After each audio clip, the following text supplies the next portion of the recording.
చూస్ country delight, live better. ఇప్పుడే country delight app ని download చేసుకోండి.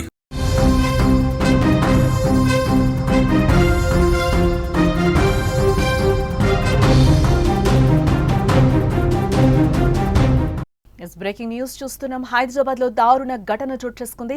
సర్ప్రైజ్ ఇస్తానని తండ్రిని కొడుకు చంపేశాడు. బెట్టింగ్ యాప్ల్లో భారీగా డబ్బులు పోగొట్టుకున్నాడు రవీందర్.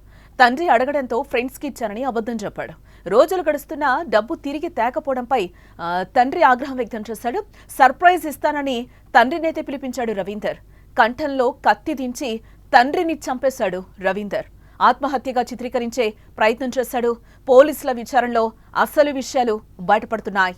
హైదరాబాద్ నగరంలో అత్యంత దారుణమైన ఘటన జరిగిందని చెప్పుకోవచ్చు. తండ్రి కంఠంలోకే కత్తి దించాడు ఓ కొడుకు.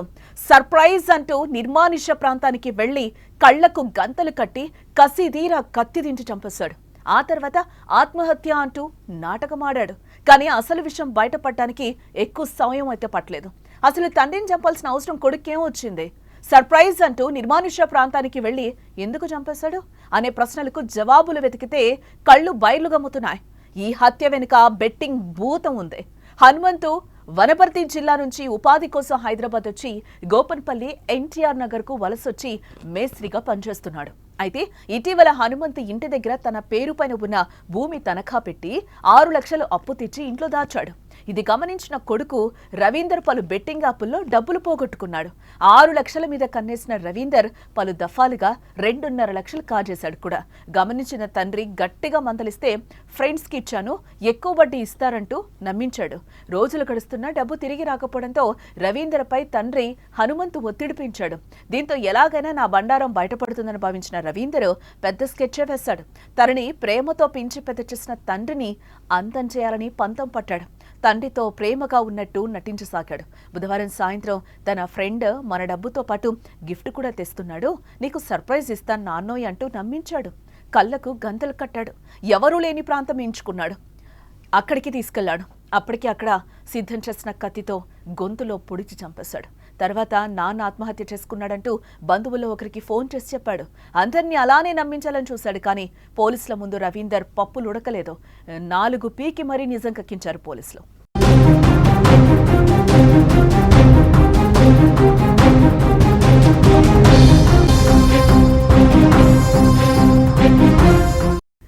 హనుమంతుకు భార్య జములమ్మ అలాగే కొడుకులు రవీందర్ సంతోషిలున్నారు.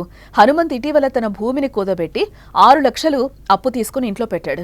ఇంటర్ పూర్తి చేసిన పెద్ద కొడుకు కెతావత్ రవీందర్ యాప్లో ఆన్లైన్ బెట్టింగ్లకు అలవాటు పడ్డాడు. ఎవరికీ తెలియకుండా ఇంట్లో నుంచి 2.5 లక్షలు తీసుకెళ్లి బెట్టింగ్లో పోగొట్టుకున్నాడు. తండ్రి పదే పదే డబ్బుల గురించి అడగ్గా అవసరానికి స్నేహితునికి ఇచ్చానని త్వరలో తిరిగిస్తాడంటూ కూడా ఆయనకి చెప్తూ వచ్చాడు. దీంతో రోజు ఇంట్లో డబ్బుల గురించి గొడవ జరుగుతూ ఉండేది. ఈ క్రమంలో రవీందర్ తన స్నేహితుడు డబ్బులు ఇచ్చేందుకు వస్తున్నాడు. మంగళవారం తండ్రిని ఎన్టీఆర్ నగర్లోని నిర్మానుష్య ప్రాంతానికి తీసుకువెళ్లడం జరిగింది. నీకు మంచి సర్ప్రైజ్ ఇస్తానని నమ్మించి తండ్రి కళ్లకు గంతలు కట్టాడు. అప్పటికి అక్కడ సిద్ధంగా ఉంచిన కత్తితో గొంతులో బలంగా పొడిచాడు. దాదాపు 100 మీటర్ల వరకు పరిగెత్తి కింద పడిపోయి హనుమంతు అక్కడికక్కడే ప్రాణాలు వదిలినట్లుగా సమాచారం. అనంతరం రవీందర్ బాబాయ్ రమేష్ కు ఫోన్ చేసి నాన్న కత్తితో పొడుచుకుని చనిపోయాడని చెప్పాడు.